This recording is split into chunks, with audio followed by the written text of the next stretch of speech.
Halo, Assalamualaikum warahmatullahi wabarakatuh. Bertemu lagi dengan saya, Juli Jati Prambudi, dalam ngaji seni rupa. Sahabat-sahabat semua, apa kabar? Mudah-mudahan dalam keadaan baik semua. Oke, saya pada sesi kali ini ingin bicara kebangkitan seni rupa Indonesia. Hal ini tentu terkait dengan peringatan kebangkitan nasional tanggal 20 Mei, di mana seluruh bangsa Indonesia selalu memperingati peristiwa bersejarah itu. Karena itu dalam sesi kali ini mari kita bicara kebangkitan nasional tapi dalam konteks seni rupa.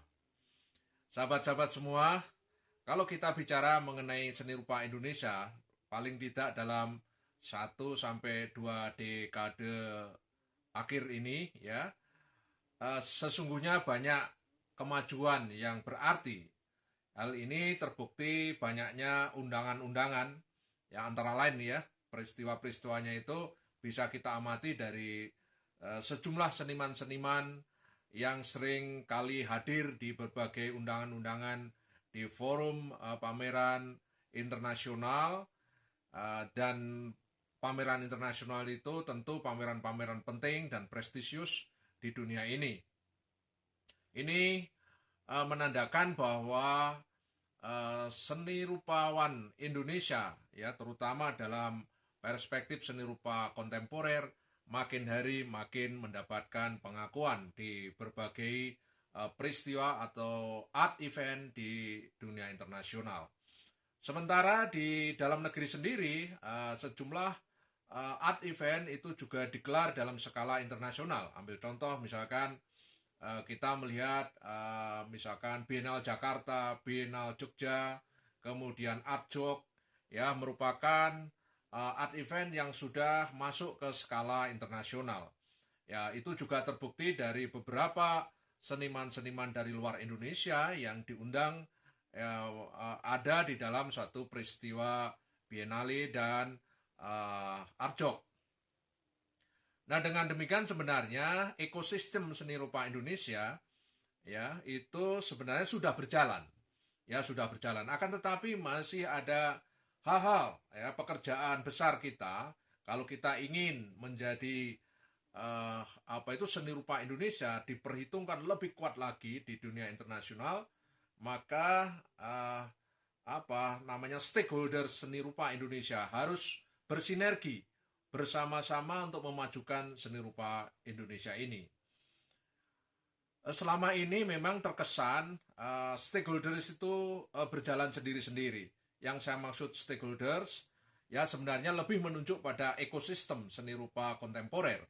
Ya, di mana basis utamanya menurut saya adalah dari perguruan tinggi ya, dari perguruan tinggi yang meluluskan para akademisi seni yang memang terbukti di dalam 3 sampai 4 dekade terakhir itu memang mewarnai perkembangan seni rupa kontemporer di Indonesia.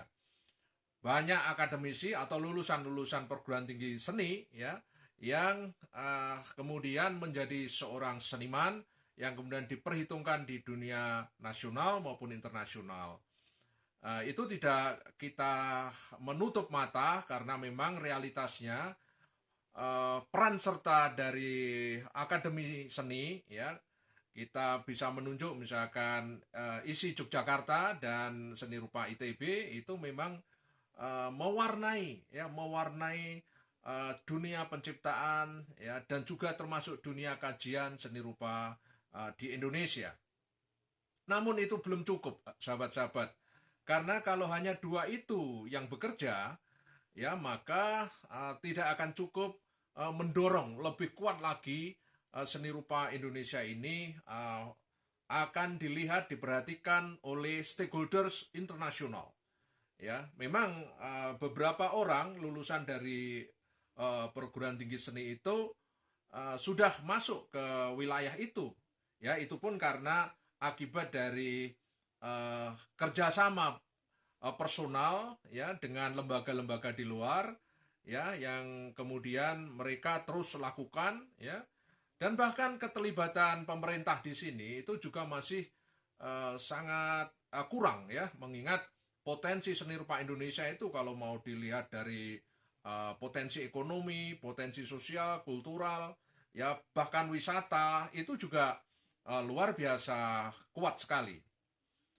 Kita perlu memiliki ekosistem yang seimbang, dunia akademik jalan, dunia market jalan, dunia wacana jalan, ya kemudian dunia riset jalan, dunia penulisan buku, penulisan publikasi-publikasi yang lain yang sifatnya memberikan penjelasan-penjelasan ya pada dunia luar tentang pertumbuhan atau perkembangan seni rupa Indonesia dari waktu ke waktu.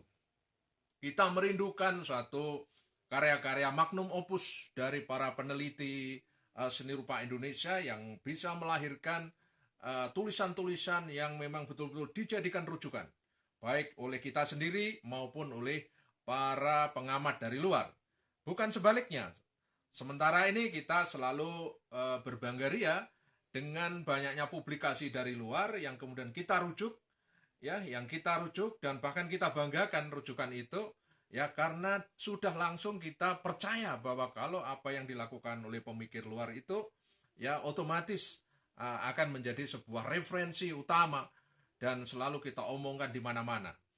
Kita banyak buku yang terkait dengan itu, ya memang nyatanya mereka memang sampai hari ini mendominasi wacana akademi studi seni rupa di Indonesia itu memang kebanyakan dari para peneliti asing. Kalau kita sisir, kita baca secara cermat, sebenarnya masih ada banyak lubang-lubang yang harus kita kita sempurnakan, tentu dengan penelitian-penelitian yang lebih canggih lagi. Nah, ini tentu hanya bisa dilakukan oleh dunia perguruan tinggi seni. Akan tetapi sahabat-sahabat, ada banyak kelemahan di perguruan tinggi kita ini. Sementara perguruan tinggi seni itu sesungguhnya menurut saya harus ada undang-undang khusus tentang perguruan tinggi seni, ya, definisi perguruan tinggi seni itu lebih khas begitu, karena selama ini saya memahami yang namanya perguruan tinggi seni itu adalah suatu perguruan tinggi yang memiliki program studi seni, ya, baik itu berupa institut seperti ISI Yogyakarta, ISI Surakarta, ISI Denpasar dan seterusnya, maupun ISBI, Institut Seni Budaya Indonesia, ya, atau kemudian juga program studi yang masuk di dalam Fakultas Seni Rupa dan Desain di suatu universitas, ya, atau juga program studi pendidikan seni atau program studi seni rupa murni di suatu universitas umum, ya, itu juga sebenarnya potensi-potensi di luar dari perguruan tinggi yang selama ini dilabeli perguruan tinggi seni, yaitu ISI dan ISBI atau mungkin sekolah tinggi seni. Nah, saya kira ini harus ada satu terobosan baru dalam mendorong perguruan tinggi seni itu bisa lebih eksis.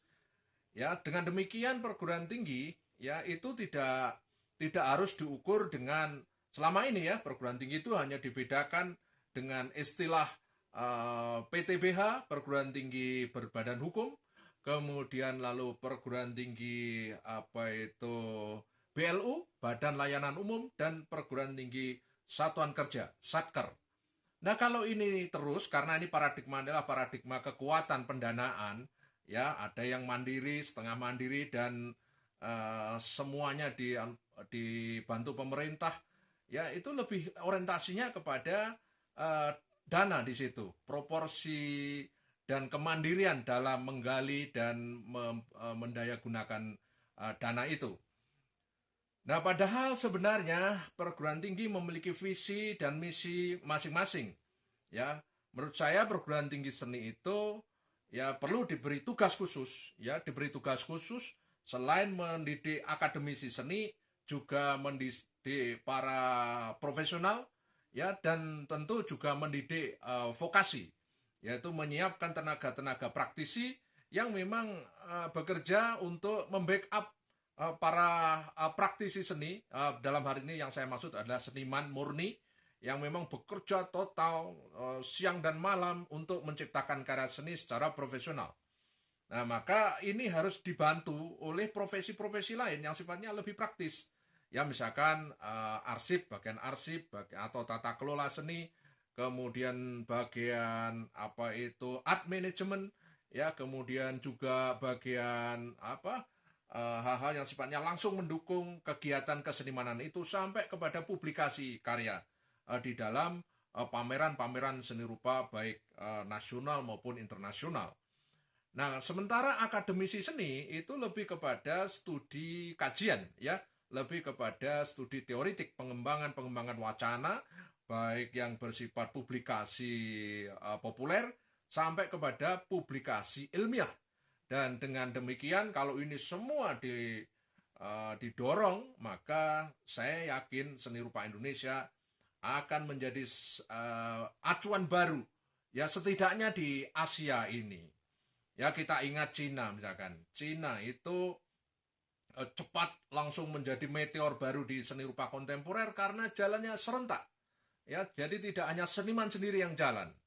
Jadi juga ada kekuatan kurator di balik itu, kekuatan market yang ada di balik itu, kemudian kekuatan wacana, publikasi, ya, kemudian juga kekuatan museum yang membackup galeri-galeri di Cina, yang membackup, ya, semua bergerak, termasuk peran pemerintah yang luar biasa yang memfasilitasi, ya, seni rupa kontemporer Cina. Maka jangan heran kalau kemudian seni rupa Cina dalam waktu sekejap itu merajai seni rupa kontemporer baik di Asia maupun sekarang menjadi diperhatikan dalam fora internasional dalam konteks global art termasuk global art market.